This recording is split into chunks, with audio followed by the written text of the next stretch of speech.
بسم الله الرحمن الرحيم. الحمد لله رب العالمين، والصلاة والسلام على أشرف الأنبياء والمرسلين نبينا محمد وعلى آله وصحبه وسلم أجمعين. سبحانك لا علم لنا إلا ما علمتنا إنك أنت العليم الحكيم. اللهم علمنا ما ينفعنا وانفعنا بما علمتنا وزدنا علما. اللهم لا سهل إلا ما جعلته سهلا وأنت تجعل الحزن إذا شئت سهلا. waxaan doonayaa inaan ka hadlo wakhti yaroo kooban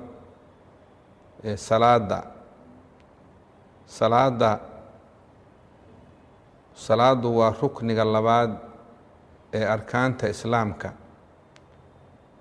waana rukniga ugu weyn towxiidka kadib. ilaahay subxaanahu wa tacaala salaada arrinkeeda iyo sha'nigeeda u weyneeyey, qadarkeedana kor buu u qaaday.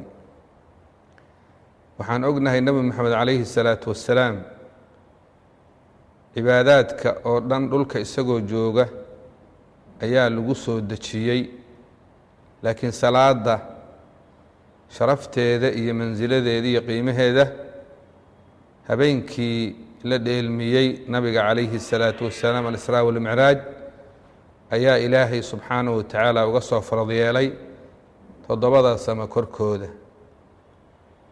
salaadu walaalayaal waa xiriirka ka dhaxeeya qofka mu'minka ah iyo rabbigii subxaanahu wa tacaala. waa calaamadda iyo cinwaanka lagu garto qofka muطiica ah ee rabbigii tabaaraka wa tacaala adeecsan. salaadu qofkay salaadiisu hagaagto oo salaadiisu toosto oo salaadiisu ay noqoto salaadii allah caza wajalla uu rasuulkiisa amray, rasuulkuna na baray, qofkay salaadiisu noqoto adduun iyo aakharaba wuu liibaanay, falaaxa iyo furaha guushana gacantuu ku dhigay.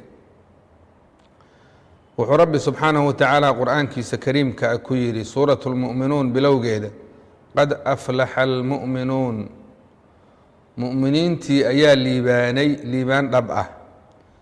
falaaxa macnihiisa waxaa la yidhaahdaa qofku wuxuu doonayey oo wanaag ahoo dhanna inuu helo ku guulaysto, wax allaaliya wixii makruuh ama shar ama dhib ah oo uu ka baqayeyna inuu ka badbaado, falaaxa kaasaa la yidhaahdaa.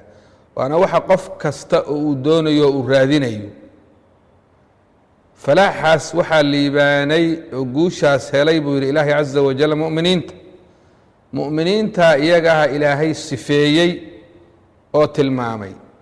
tilmaamahooda waxaa ugu horeeya aladiina hum fii salaatihim khaashicuun, waa kuwa salaadooda markay tukanayaan ku khushuuca oo la socda salaadooda, ilaahay u khushuuca.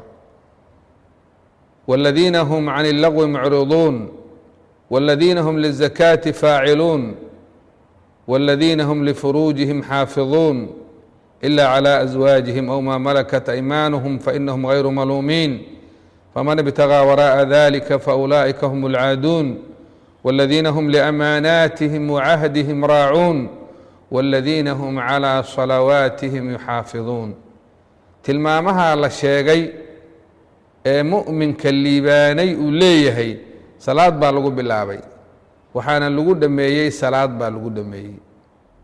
والذiina hum calىa salawaatihim, kuwa salaadooda yuxaafiduuna xifdiya oo sida ilaahay u amray u xifdiya. ilaa ilaahay baana amray subxaanahu wa tacaala inaan xifdine. marka qofkii salaadiisu ay u hagaagto u toosto, adduunyadiisi iyo aakhiradiisiba waa u toostay.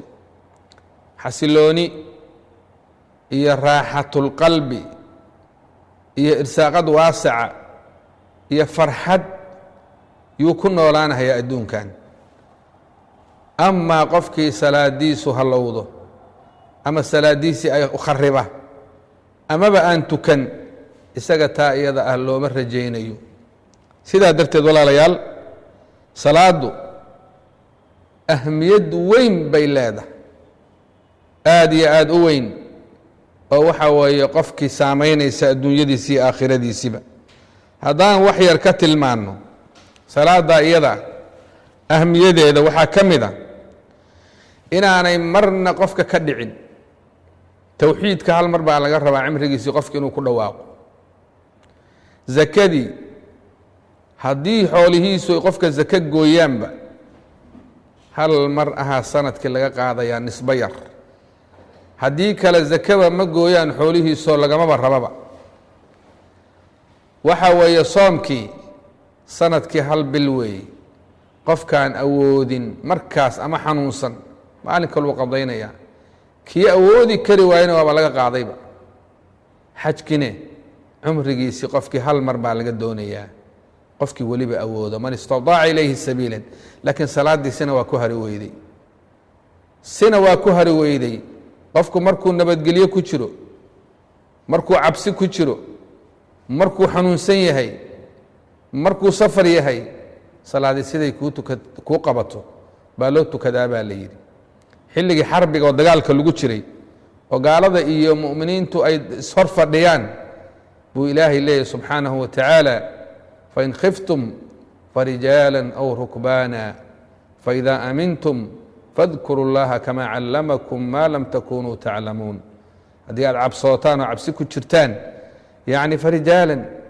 idinkoo lugaynhaya tukada aw rukbaanan idinkoo gaadiidkiinni saaran fardihiinni iyo awrtiinni iyo saaran dameerihiinni ku dul tukada sinaba qofka waa looga cafin waaye inta qalbigiisu xasuus ay ku jirto oo waxa weeye uu waxgaranayo istaagii hadduu ku tukan waayo fadhigi hadduu ku tukan waayo jiifki waa sidaa iyadaa wey sidaa darteed baa walaalayaal ilaahay subxaanahu wa tacaala salaada sababteeda wuxuu qofka mu'minka ugu furayaa nasri adduun iyo mid aakharaba salaadaasaad cadowgaaga uga guulaysanaysaa nuur iyo iftiin adduun iyo aakharaba ku helaysaa sidaa darteed baa waxaa laga dhigay qariinatu sabr sabrka ayaa maaragtay salaaddii lala walaaleeyey markaasuu ilaahay leeyahy subxaanahu wastaciinuu biالصabri waالصalaaة kaalmaysta sabarka iyo salaada sidaa darteed ayaa waxay noqonaysaa salaadaadu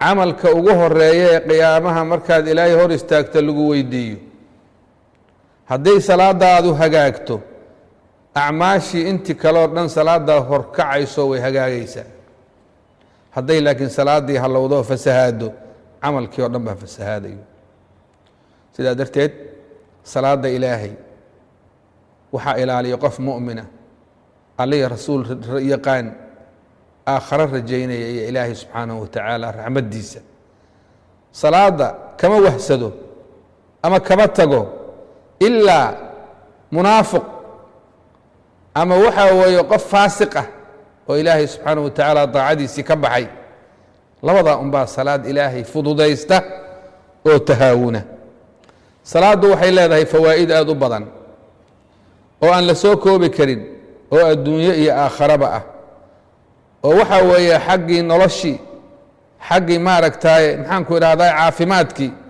xaggii diintii dhinac walba ah aad bay u fara badan tahay wax la soo koobi karana ma aha sidaa darteed ayaa waxaa ka mida oo aan ka soo qaadanaynaa salaadu waa raaxada qalbiga nabi moxamed calayhi الsalaaةu wasalaam bilaal buu amri jiray markaasaa wuxuu dhihi jiray qum yaa bilaal faarixnaa bالصalaaة bilaalow istaag oo salaada inoogu raaxee buu dhihi jiray nabigu calayhi الsalaaةu wasalaam markii culays iyo broblem uu nabiga la soo darso calayhi الsalaaةu wasalaam salaaduu u degdegi jiray waa sidaa qofka mu'minka laga rabo culays walba iyo dhib walba mid adduunya mid aakharo markuu ku qabsado markaad tukato intaad weysaytatid beytka ilaahay tagtid ilaahay baa subxaanahu wa tacaala wixii o dhan ba kaa fayday salaadu waa nuur sida nabigu yihi calayhi الsalaaةu wasalaam الsalaaةu nuurun adduunkay nuur tahay oo qofka waxay u iftiiminaysaa dariiqiisa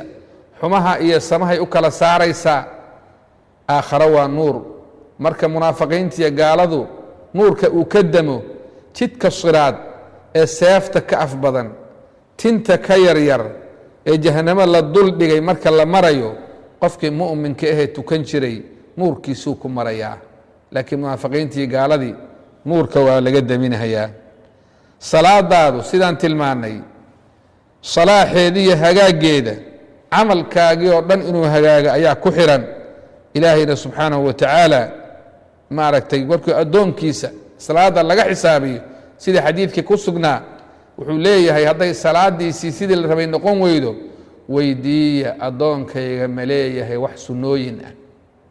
markaasaa hadduu sunnooyin lahaa salaadii wixii ka hallaabay oo maaragtay ka nuqsaamay ayaa markaa loogu kabahayaa. salaada qofka ilaaliya ballanqaad buu ilaahay ka haystaa inuu jannada geeyo subxaanahu wa tacaala.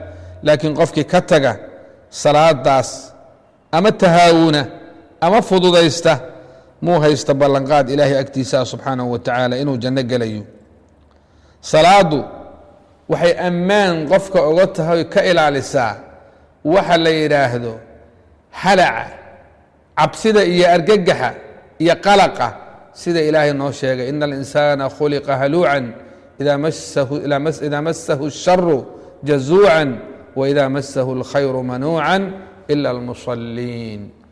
bini aadamku yidhi ilaahay waxaa lagu abuuray halac, yacni argagax iyo yacni qalaq iyo deganaan la'aan. hadday shar taabato meeshuu sabri lahaa jazac iyo argagax iyo waxaa ku dhacahayo xasilooni daro.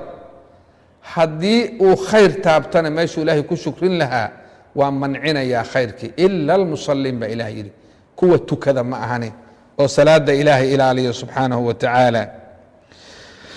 ugu dambayn salaadu addoonka waxay ka ilaalisaa mu'minka ah wax allaaliya wixii faaxisho iyo xumo iyo shar ah. ilaahay baa yidhi subxaanah ina الصalaata kanat calى اlmu'miniina kitaaban ina الصalaata tanhaa can اlfaxshaaءi wاlmunkar. salaadu qofka waxay ka reebaysaa oo ka ilaalinaysaa oo ka hor istaagaysaa faaxishooyinka ficil iyo qowlba, wax alla wixii faaxisho foolxun iyo waxa weye munkarka. salaadu fadli aad u badan bay leedahay. intaasaan ku soo koobaynaa darsiga koobaad. ilaahay subxaana wa tacala waxaan ka baryaynaa inuu naga yeelo kuwii salaadooda ilaaliya, ilaahayna subxaanaه wa tacaala u khushuuca. وصلى الله على نبينا محمد وعلى آله وصحبه أجمعين. ما بدي